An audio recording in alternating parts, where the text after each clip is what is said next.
Hey guys, it's Andrew again from Black Panel Press, and I thought I would try out some new content for the channel where I'll review graphic novels that I really like, especially some of the classics and the pioneering creators in the field, like Will Eisner, for example. Probably will do Contract with God, Art Spiegelman, Neil Gaiman, Mobius.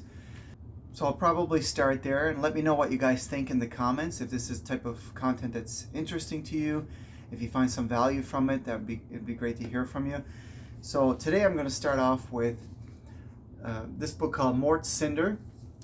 And so this is by Alberto Breccia and Hector Oesterheld. Okay, so these are two prominent figures in graphic novels in Argentina. So they worked through 50s up to the 80s. So Hector Oesterheld, he was wrote a lot of different comics in that time, and critical of the military dictatorship in Argentina at that time, and critical of capitalism and things like this. So he was actually kidnapped and disappeared by the Argentinian government in the 80s. So Oesterheld is a very important political figure in Argentina, and a very important figure in comics. So you can see on the cover that Breccia's name figures more prominently on this book than Oesterheld's, and you can kind of get that impression as well from the book. It's really more of an artistic endeavor. It's not as much of a narrative structure in here as you would see in some of Oesterheld's other works, like The Eternaut, for example.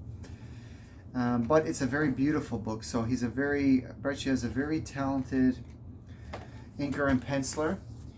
And even Frank Miller has counted him as one of his mentors, so he's been an inspiration to generations of comic creators.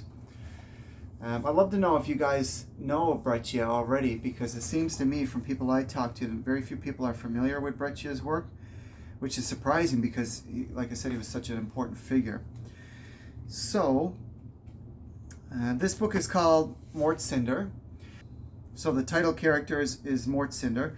And it's kind of a mix of short stories, a mix of science fiction and the supernatural, which is kind of a fun mix. I find that Oesterheld's work, like The Eternaut, it has a little bit of that as well. There's a bit of science fiction, but there's also some of that supernatural, which is just such a fun mix. And it really, it can really creep you out in some cases, and that's part of the fun.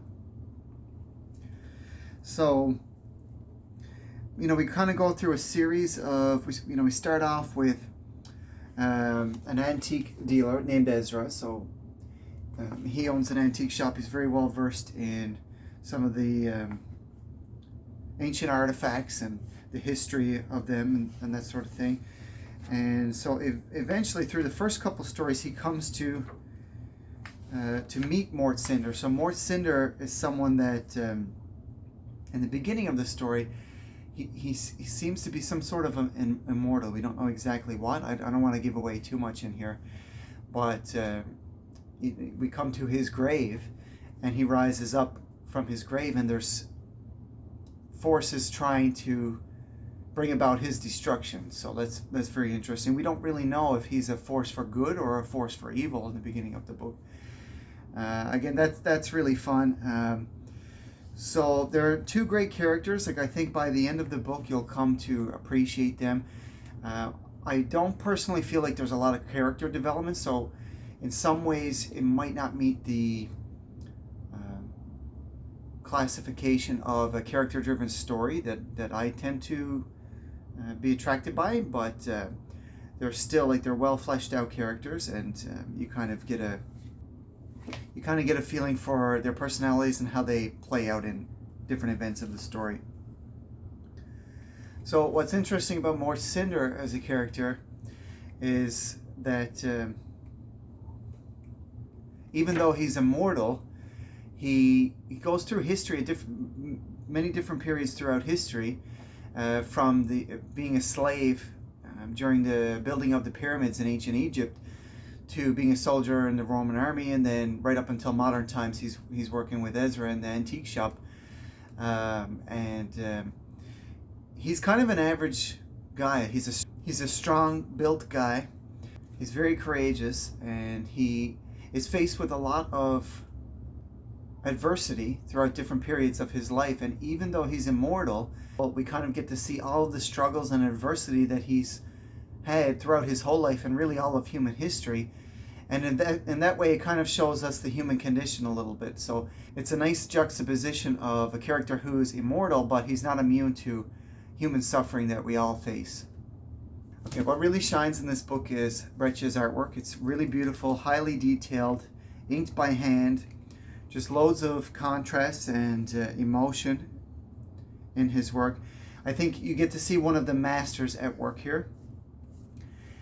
And the variety in the story also really helps demonstrate Breccia's range here. So we go from ancient Egypt to modern times with a little bit of science fiction. We go to the Tower of Babel, slave ships of the 1700s, and then ancient Greece. So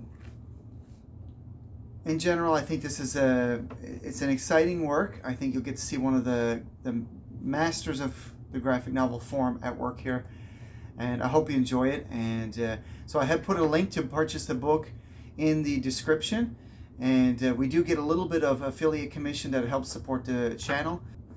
So let us know what you think in the comment section below, and if you like this video, make sure to hit the like button, subscribe, and hit the bell icon for notifications in the future. So stay tuned for more from Black Panel Press.